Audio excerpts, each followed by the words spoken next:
What's up? How you doing, veterans, military members, transitioning service members, anyone tuning into this podcast today? Thank you for tuning in to the Veterans Claim Servants podcast.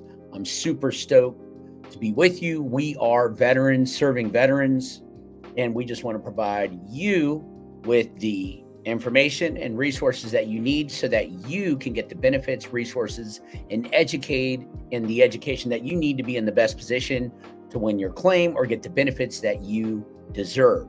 You served, you deserve, right? So again, thank you for tuning in to another episode of the Veterans Claim Servants podcast. And if you can, like, subscribe, comment, all that jazz to this channel. If this is going to be helpful, give a thumbs up, hit that notification bell, and share with a fellow veteran. Today in this episode, we are going to be talking about compensation and pension exams. They are super, super important. Okay, if anybody has filed a VA disability claim, then you will most likely have to undergo a compensation and pension exam. So we're going to be getting into that today, what a C&P exam is, and I'm going to give you 5 tips today to pass your compensation and pension exam. So if you have a pencil and paper, write this down. In the link in the description of this video, there will be the 5 tips and a link to a blog article about passing your C&P exam, which is on the Veterans Claim Servants website. So again, thank you for your service to our country. If you're tuning in and are a veteran or have served this country, thank you. As always, I want to extend my gratitude to you and let you know how much I appreciate men and women like you who have served this country. So without further ado, let me get into this. If you have filed a VA disability benefits claim, you'll probably have to undergo a compensation and pension exam, right? So I would say it's safe to say a lot of people get very nervous about this, right? But let me start by letting you know what is the C&P exam, okay? The C&P exam, in short, it is a specialized medical examination conducted by a physician that the VA chooses rather than your regular doctor, right? Almost all, not all, VA claims will require this compensation and pension exam before being approved. Some may require multiple exams if you need to see multiple specialists. The main goal is, remember this, the rater is not a doctor, right? They are a rater. They're going off a 38 Code of Federal Regulations. They're looking at your medical records. They're looking at your treatment. They're looking at all the evidence that was submitted with your claim for whatever disability that you are filing for. So the main goal is for the examiner to confirm that your symptoms are consistent with the disability claim that you made in your application, right? And confirm that there is a legitimate connection to your time in the military. So always, where does your evidence come from? From you. You're your best advocate. It comes from your time in service. Remember, you need to have that information. You need to be prepared before you submit in your claim, right? Be proactive instead of reactive. Make sure that you have the education and all the evidence up front. So it's a no-brainer for the rater and the examiner to make a decision pretty easily and to fill out that disability benefits questionnaire when they are seeing you in person or via telehealth, depending on what type of claim it is that you filed for. But they want to make sure that doctor or the physician, their goal is to confirm for the VA that your symptoms are consistent with the disability claim that you made in your application and confirm that there's a legitimate connection to your time in the military. They will be filling out what's known as a disability benefits questionnaire. These are public access. You can Google DBQ. For every condition that you will file for, it is under 38 Code of Federal Regulations or 38 CFR, but there is a disability benefits questionnaire. That is part of how your percentage is determined, right? That disability benefits questionnaire goes back to the rater, and the rater then compiles all the evidence that they already have, plus what this physician or doctor or examiner said on the DBQ, and that is used to help formulate or adjudicate your claim and ultimately come up with the correct percentage based on the severity of your disability that you have. That aligns with the evidence that is presented before them. But during the appointment, you may be asked to perform a variety, if it's physical things, if it's mental, psychological tests, right? You may have to get blood work done. For instance, if you have high blood pressure or hypertension, or perform other activities appropriate for whatever condition it is that you have, right? And then you will also be asked a number of questions about your conditions, maybe your medical history, symptoms, symptomology, and you may be required to complete, again, most of the time, it's a disability benefits questionnaire, aka the DBQ, which we will talk about further, later on in another video. The examiner will also look at your medical and service records and other relevant information that you provide, right? Once all that evidence has been considered, the examiner will submit the findings of the report to the VA. The report will become part of your official VA record or your claim file, your VA claim file. If things go well, they will agree that your claim is valid and provide a medical nexus letter linking your disability to your military service that, hey, it is more likely than not or less likely than not, connected, right? And in their expert opinion, right? However, the reality is this, that C&P examiners are not perfect. There's a lot of turnover, and their medical opinions may not be the same as your own doctor's, okay? So you need to be prepared as the veteran to make sure that all the evidence was submitted correctly, and you need to make sure that you're prepared by, if it's an in-person exam, you need to make sure that you know what medical evidence was submitted, right, with your claim, and that the rater has. And you need to ask that question, hey, sir or ma'am, I know that I'm here for my C&P exam, and do you have all the evidence that I submitted with my claim? Are you seeing this? Are you looking at my personal statement? Are you looking at my x-rays that were submitted due to my back? Are you looking at X, Y, and Z? Whatever it is that happened, make sure that they have it, and also make sure that you have a copy of everything that you've submitted in, and make sure that you bring a copy as well to that exam, right? If it's telehealth, mental health, if you have an outside medical opinion, make sure you ask that question. Hey, I submitted an outside medical opinion, a nexus letter, or a disability benefits questionnaire from my own private doctor or an outside board certified psychologist or doctor for my migraines or my PTSD or whatever claim you filed. Make sure that that examiner, that C&P examiner, sees that. Don't assume. Make sure that you're proactive and ask that question, okay? So without, needless to say, the results of your C&P exam are given a lot of weight by the VA when evaluating your overall VA disability claim. However, again, it's important to understand that a C&P isn't the only factor that the VA considers, and that you do have options if you disagree with the examiner's report, okay?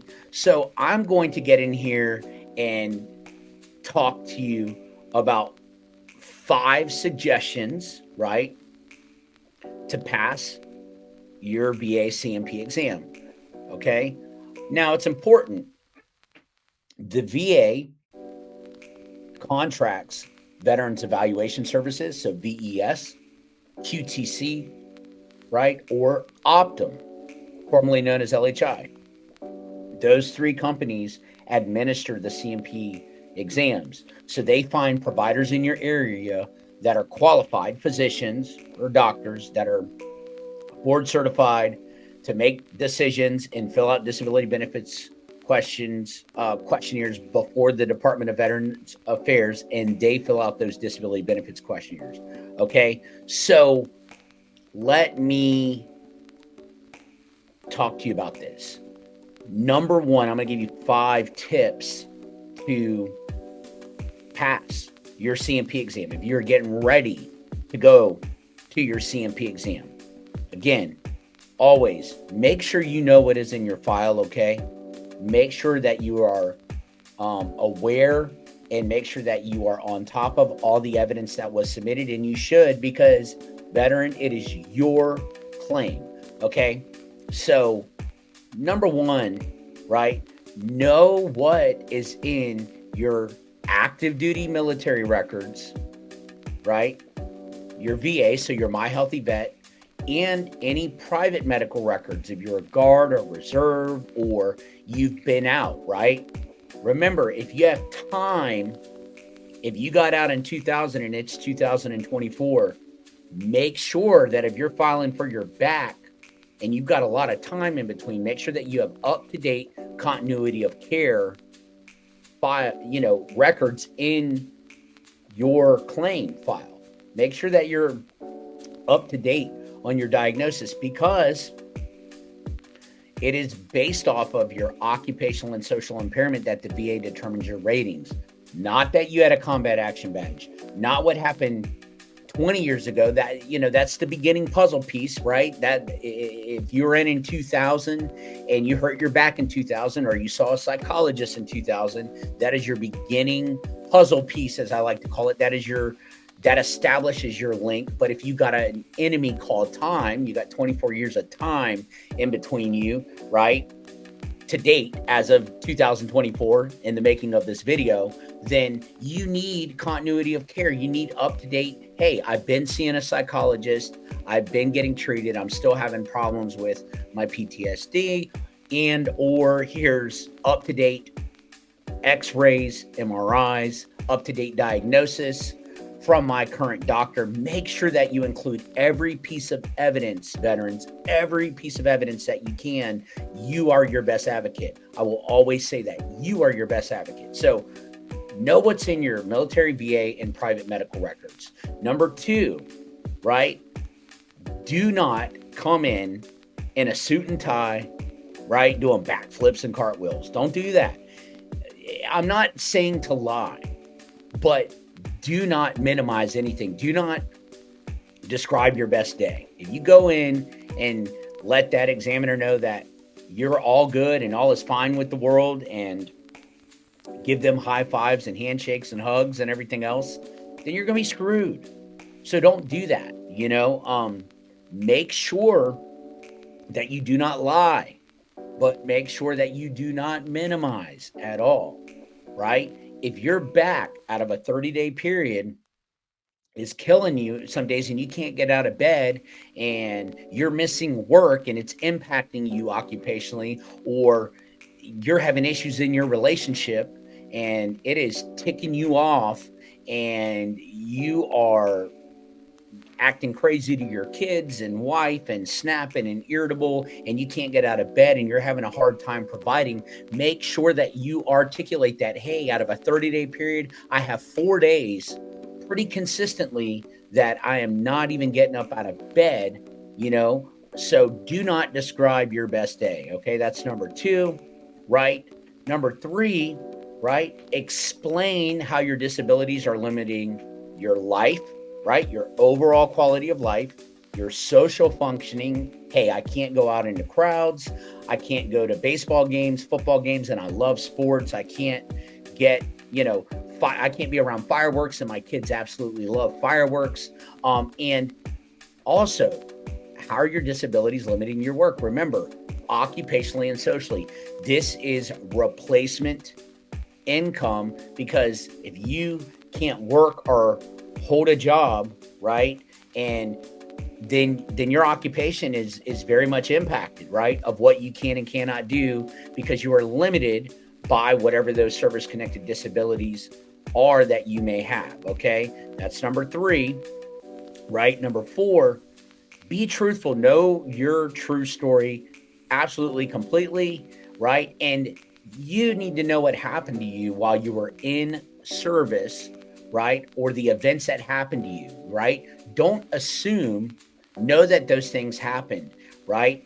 Make sure that you're truthful. Make sure that you know what happened. I was walking, I was rucksacking, I tripped in a pothole, I hurt my ankle, I went to sick call. Here's the sick call slip. Here's the diagnosis. here's what I have in my records, okay? Make sure that if you need records that are to be found because you can't find them, but you know it was documented, make sure that you've requested that before you're going to that C&P exam in with your claim packet to the VA, that on a 214138, make sure that you have articulated to the VA that, hey, you have a duty to assist me, and I know this happened to me. I can't find these records. Can you please obtain them for me? I need help because the National Archives is backed the heck up, and I've submitted in every way I know how through TRICARE Online, a standard Form 180, and I cannot get those medical records. But make sure that you know any in-service incidents and stressful events. Know what happened to you.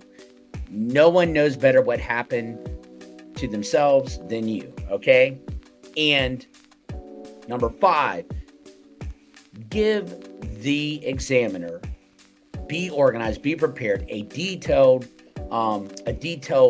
overall view of your life before, during, and after service. So this is how I was. This is how I was during service and where I was and what happened to me. So my life was good before service. During service, had a few deployments to Afghanistan or Iraq or Desert Storm or whatever, and it changed my life, right? It changed my life, and I didn't really realize that until now, and other people were telling me, and I just sucked it up and I dealt with it. But look, I went through divorce. I'm having a hard time maintaining a consistent job. I'm not able to work. I can't get out of bed some days. I can't do things that I need to do to maintain a productive life. My family, my kids, the quality time that I spent with them is not happening because my life is majorly impacted by my time in service or that combat deployment. Make sure that you are detailed.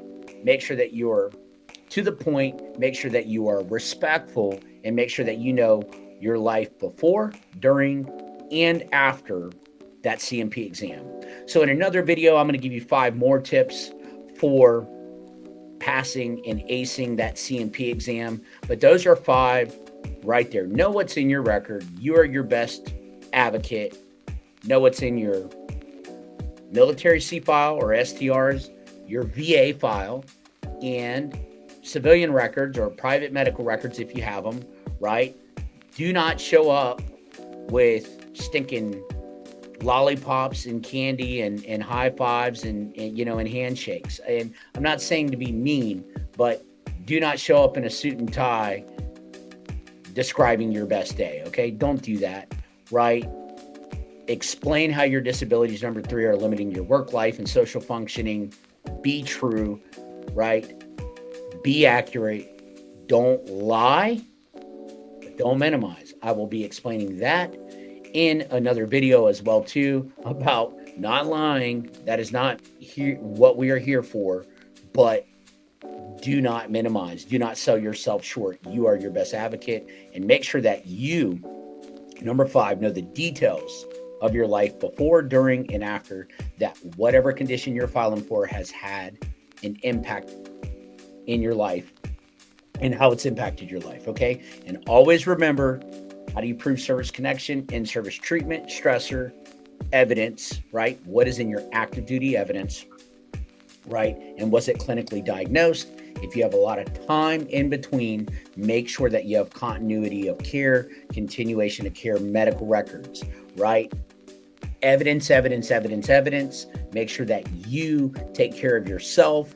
Make sure that you are doing the things that you need to do so that you don't get screwed. You don't want to go to an exam, saying, I don't have this, or, oh, no, I don't even know what that is, or I don't know what happened to me, or, oh, I just assumed you guys knew.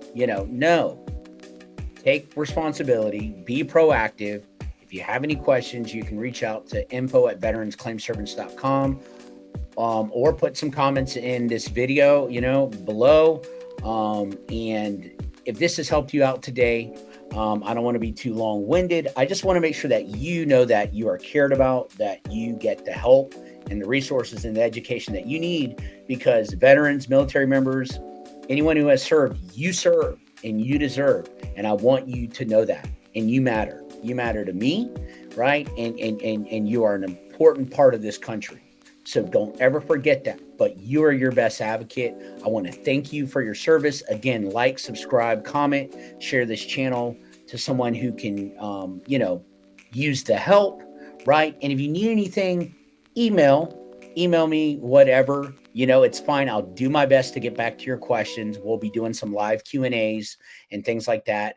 Don't get screwed over by people out here looking at you like a dollar sign. Okay, you're not a dollar sign. Make sure that there's enough education and evidence out here so that you are put in the best position to win your claim. Okay, there's no excuse. You can do it. And if you have a question, reach out, email me, or comment below. Thank you for tuning in to another episode, another video of the Veterans Claim Servants Podcast. It is awesome. We are veterans serving veterans, and we want to serve you and help you because you have served our country and you deserve. You deserve. Thank you for tuning in. Until next time, I'm out. Peace.